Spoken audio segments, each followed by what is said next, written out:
You might consider yourself a calm and rational person, but we're all prone to act on our emotions when investing, and it causes all kinds of damage.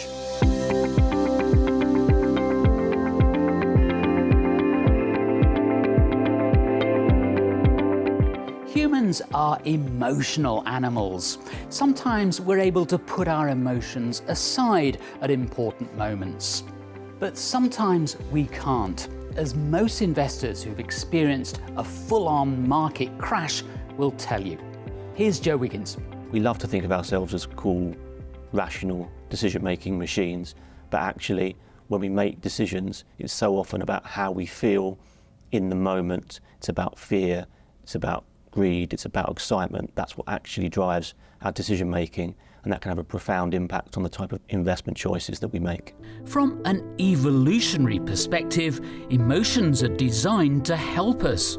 So why are they such a problem for investors?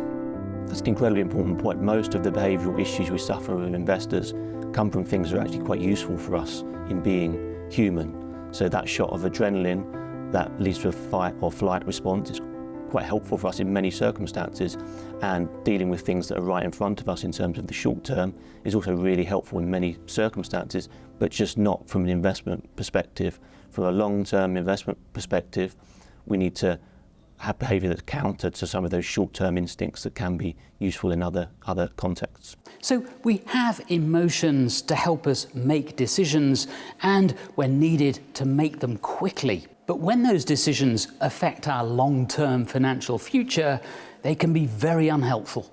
So let's think back to our evolutionary past. We're sitting with our family in a dark forest around the campfire, and out of the corner of our eye, we see something moving, a shadow in the trees. Now, our ancestors could have sat back and thought, oh, is that a trick of the light? I don't think there's any wild animals around here. Don't think there's any other tribes in the vicinity. Maybe I'll look at it again in a minute. Now, we could have done that, but that is a very bad strategy for our survival. What we've evolved is emotions like fear. And when we feel fear, then it's a sudden jolt. Within milliseconds, our bodies are ready for fight or flight, and we cannot ignore fear. It feels that difficult, that bad. We have to do something with it right now. The big challenge that we have is that we still carry over all these behavioural mechanisms to how we actually invest. So, for example, if we see some bad news in the economy or in the market, and perhaps our investment portfolio has dropped a little bit, we feel fear, we feel anxiety, and that signals to us that maybe we should be doing something. Should we be taking our money out of the market? Should we be moving it into lower risk investments? And the key problem here is that all the emotions, for example, like fear that we've built to deal with danger, they've got a hair trigger. It was always far better in our evolutionary past to jump up, even if there was no tiger in the trees. The problem is now, every time markets go down a little bit, we can feel the tiger in the trees and feel compelled to act. When investors do act on their emotions, the long-term outcomes are often highly undesirable. When we're emotional, the main problem that we have is that our time horizon contracts dramatically. So again, we might have a 20-year objective for our investment, but when we feel emotion, when we're in a hot state, what we tend to do is worry about dealing with the problem right now. If we're anxious, we want to remove that anxiety right at that very moment. And there are many, many investment decisions that we make where they make us feel good and better in the moment. They resolve some of the issues that we're suffering from, but are incredibly painful in terms of meeting our long-run objectives. Fear is one of the most powerful emotions humans experience, and from an investment perspective, it's arguably the most harmful. We're in the midst of worry about the world, about our portfolio, about the fact that the markets are dropping. That fear comes to dominate. Very often when we're faced with fear, we retreat. We pull back from investing, and we do stuff that makes ourselves feel comfortable in the moment, even if that's costly for our long-term investing. But there are other, emotions that come in as well. The old phrase, irrational exuberance. When times are good and we're at the top of the market and we've just invested in something 3 months ago that has been going up ever since, suddenly we're elated. We think, wow, I'm a brilliant investor because look what's happened to this thing I bought three months ago. And that's a different emotional state. That's one that will skew our decision making in other ways. It might lead us to take too much risk. Another one that comes to mind is, well, I suppose we could call it envy, but simply looking at other people. We tend not to evaluate good or bad in isolation. If my portfolio goes up 5%, I should be thinking, great, I'm 5% wealthier than I was. If at the same time I notice that my neighbor's portfolio has gone up 10%, sometimes I mentally encode that as a loss, as a -5 rather than a +5.